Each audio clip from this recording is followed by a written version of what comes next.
What is good, everybody? Richie here, and welcome back to the channel. Before we dive right into things, be sure to smash that like button. Also, go ahead and subscribe if you're somebody new, and click that notification bell so you can stay up to date with all my shenanigans here on the channel. And yeah, so let's get into it.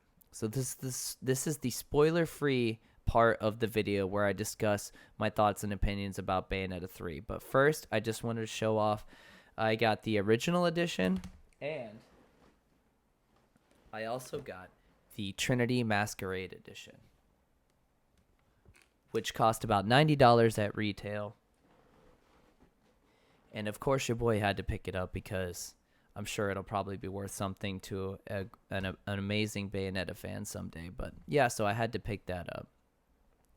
So let's go ahead and talk about Bayonetta 3. After almost 6 years, is the game worth it? In my opinion, yes. Yes, Bayonetta 3 is worth it. Based on the combat, the story, the musical score, the voice acting, altogether, do I think it improved the genre of Bayonetta? Absolutely. But that is also it's also a double-edged sword because it didn't redefine necessarily the Bayonetta franchise, which I was kind of hoping that it would head more in that direction, but it kind of just gave us more of the same, which isn't a bad thing. But I was hoping that it would do a little bit more. You could tell that by the open zones in the game and the set pieces and the kaiju and all that stuff that you can tell that they were really trying to redefine it. And to me, it just kind of added to what we already had. And overall, the performance is great. There is some frame dips here or there. And my only, as far as the combat goes, the only time I ever had any difficulty or was worried because I played on the highest difficulty in the game was playing as Viola. She kind of just set me off a little bit. Her style of gameplay it's not very obvious when the enemies are going to attack.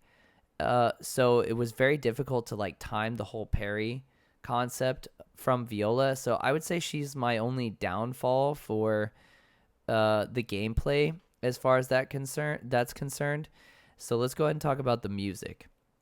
The music is pristine, and I feel like everything in Bayonetta 3 music-wise was a great addition, and it just felt like it belonged there. All the songs were bangers. It was just overall, I'd say it was really good. The story of Bayonetta 3 is kind of just a typical Bayonetta story. There's a giant threat to the universe, Singularity. She has to stop it. It's kind of Bayonetta isn't really known for like super deep story or lore or anything like that, but yeah, in my opinion, it was just kind of a basic story. It got the job done. The voice acting, Jennifer Hale was top notch. She did the best she could, and in my opinion, I barely even knew that Helena Taylor wasn't a part of Bayonetta 3 anymore. She did such a great job with a British accent, and she did the best with what she could, and I feel like she did a fantastic job. All the voice acting in the game is pretty stellar. So, based on everything I've said, the performance, the musical score, the story, and the voice acting, I would give the game, this is the spoiler-free section, a 4 out of 5. It got the job done. I liked it. I can't wait for the next Bayonetta. And so now, let's transition to the spoiler territory. You have been warned in 5, 4, 3, 2, 1. Oh my gosh, man. That fight on the moon was absolutely insane. And the whole time I'm thinking our new Bayonetta is going to die. And I didn't want it to happen again. I just like, they make you go through the segment of, where after you both fall back down to earth off of the moon. And she's swinging and she's like, I still got more left in me. And Singularity is just, kicking her ass or whatever. And then just both the Bayonettas show up from the previous game, and they all fused together to create one mega Bayonetta. Holy fucking shit, that was absolutely amazing. Totally gave me Avengers Endgame vibes. I'm so glad that I got to live long enough to play this game. It was really over the top, and all the Bayonettas show up to save our Bayonetta.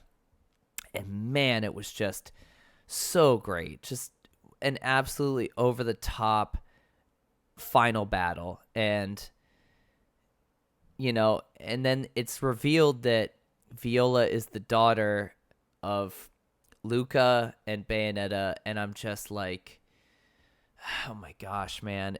That final cutscene where after Viola defeats the Dark Bayonetta, and it's revealed that she is their daughter, and she's the new Bayonetta.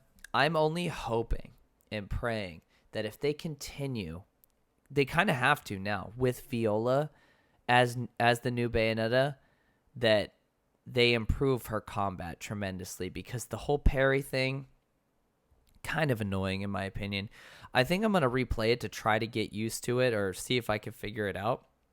But the enemies are not very obvious when they're about to attack, so trying to time this whole parry thing was extremely difficult, as I was playing on the most difficult version, the highest difficulty setting. But overall, I loved Bayonetta 3. It didn't redefine the genre in any way. It kind of just gave a great addition to what we already have. So based on that, yeah, I gave the game a 4 out of 5. And that's just my opinion. I'm sure there's somebody out there that absolutely loves it. And I didn't think the game was bad. It was a very, very top-notch quality game. Performance was barely noticed anything too crazy, like as far as frame rate dips go. The music was good. Everything was good about the game. I liked it. If you liked the old school God of War games or Devil May Cry, you will definitely love Bayonetta. It's worth giving a shot and trying out if you're not a Bayonetta fan. But let me know what you guys think in the comments below. Did you guys pick up Bayonetta 3? Are you playing it? Do you not care? Let me know down in the comments below. And yeah, anyways, guys, that's the video. Thank you again so much for listening and watching, and I will catch you on the next one. Peace.